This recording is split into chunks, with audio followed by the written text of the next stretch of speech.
आणि काय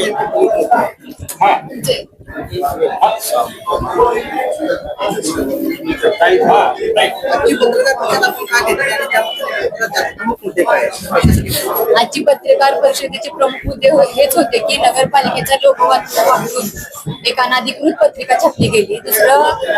दुसरा एक महत्वाचा मुद्दा होता की बागेचं काम अपूर्ण असताना देखील त्या बागेचं उद्घाटन सोहळा पार पडला. हेच दोन प्रमुख मुद्दे होते. आणि मी महिला म्हणून या शहरामध्ये काम करत असताना माझ्यावरती चुकीचे आरोप लोकप्रतिनिधींकडून केले गेले. त्यांचं असं म्हणणं आमदार साहेबांचं की प्रशासकीय प्रोसिजरनुसार मी ते आधी सूचना दिली होती आणि त्यानुसार ते उद्घाटन सोहळा घेण्यात आला. नाही, तशी सूचना मला अध्यक्ष म्हणून कुठली सीओ साहेबांकडून आली नव्हती किंवा सीओ साहेबांनी तशी कुठली सूचना पत्रिका छापा म्हणून हाके मॅडमकडे कधी दिली नव्हती किंवा ती प्रशासकीय पत्रिका स्वतः सीओनी काढलीच नव्हती. तुमचं असं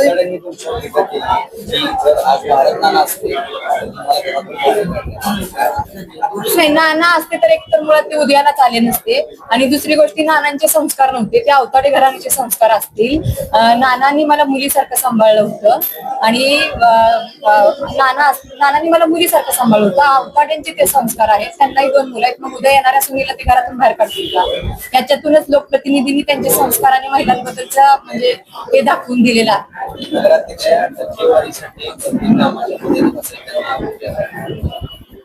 हे म्हणजे मोबाईल म्हणजे हे बघा टक्केवारीवर कोण बोलतोय? टक्केवारी हा बघा आमदार लोकप्रतिनिधींनी टक्केवारीवर बोलणं म्हणजे हे असं झालं की हास्यास्पद आहे. त्यांचं उभं आयुष्य टक्केवारीवर गेलेलं आहे. हे असं झालं की सोचिए का के बिली चली हज. त्यांना आमदार होताना सुद्धा शेजाऱ्याला टक्केवारी देऊन आमदार व्हावं लागलं. अध्यक्ष मॅडम काल मंत्रालयात बैठकीसाठी नाही, मला त्यातलं काही निमंत्रण वगैरे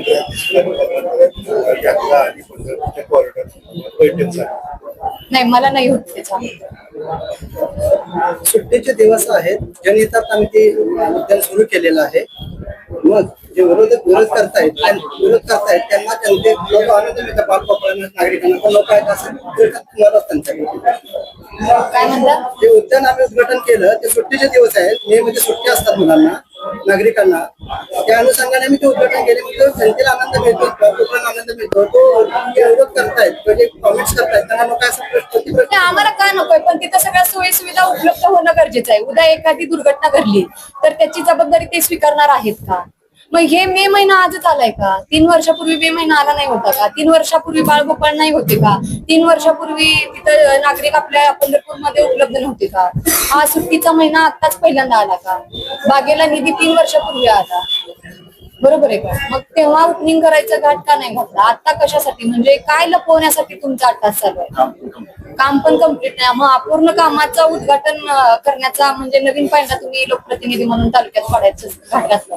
तुम्ही स्वतः शिवसेनेत आहात, आमदार भाजपमध्ये आहेत. समन्वय साधून शहराच्या विकासासाठी का काम केलेलं असं जनतेचा शहराच्या विकासाच्या दृष्टिकोनातून चांगल्या कामासाठी नक्कीच आम्ही समन्वय साधून काम करू. पण चुकीची गोष्ट घडत असेल तर मी एक म्हणजे सुज्ञ नागरिक म्हणून शहराचा मी चुकीची गोष्ट तिथे घडू देणार नाही. तिने सल्ला पण दिलाय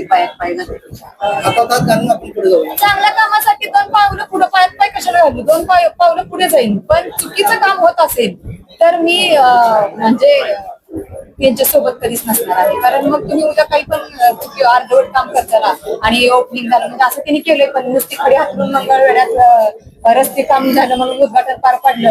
आज त्या रस्त्यावरनं जाऊ शकत नाही तुम्ही, अशी वाईट अवस्था झाली. आणि 3,500 कोटीचा निधी आला म्हणून डंका वाजवलाय. जाऊन तुम्ही एकदा पाठपुरावा करा आणि मला सांगा. चांगल्या कामासाठी हातात 2 पावलं पुढे जाणार, हातात हात का घालू? 2 पावलं पुढे.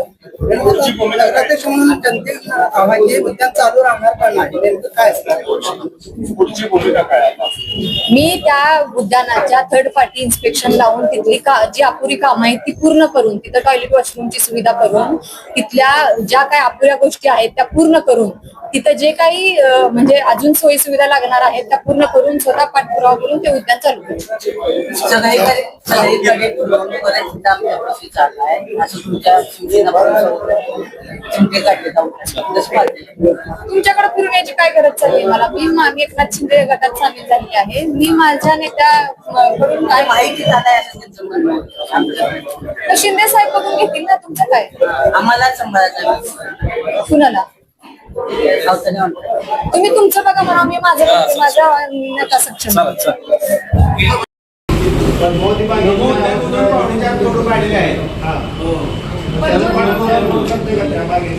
नवीन जे पैसे जे आलेले आहेत नमोद्यामध्ये 4.5 रुपये आलेले. हे नवीन बागेसाठी झालेले आहेत. नवीन बागेसाठी आहे. जुन्या नवीन बागा जागा हुडकायला लागली ती आता नवीन बागेत त्या बागेला 1 कोटी रुपये आधी खर्च केलाय ना.